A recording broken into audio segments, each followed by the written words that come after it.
সেখানে গিয়ে আমরা পঞ্চলিঙ্গেশ্বর ঘুরতে গেছিলাম। আমরা বসেছিলাম, এতটাই উঁচু ছিল। তারপর পাহাড়ে উঠলাম, পাহাড়টাও ভীষণ ভয় করছিল।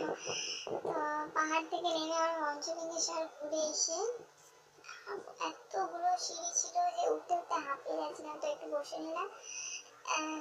বসার পর কিছুক্ষণ রেস্ট নিয়ে তারপর আমরা আবার রুমে চলে আসলাম মন্দির দর্শন করে। এবার আমরা যাচ্ছি জগন্নাথ দেবের মন্দিরের দিকে রওনা। তো আমরা মন্দিরে পৌঁছে গিয়েছি, পৌঁছে গিয়ে ভেতরে গেলাম।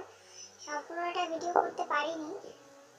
তো তারপর আমরা রাতে চলে গেলাম রথ দেখতে। রথের পুরো কাছে গেছিলাম। তো আমরা রথযাত্রার দিন যেতে পারিনি, পরের দিন গিয়ে ঘুরে এসেছিলাম। তো এখানে দেখতে পাচ্ছ আমরা খণ্ডগিরি মন্দিরে ঘুরে দাঁড়িয়ে আছি। উদয়গিরি খণ্ডগিরি দুটো ঘুরতে ঘুরতে আমাদের পা এত ব্যথা হয়ে গেছিল, ধারণা বাইরে। আমার তো অতটুকু ছোট হলেও ও কিন্তু পুরো মন্দিরেই হেঁটে গিয়েছিলাম। তারপর আমরা রুমে এসে সমুদ্রে চলে গেলাম। ওখানে গিয়ে ভীষণ ভীষণ ভীষণ মজা করলাম।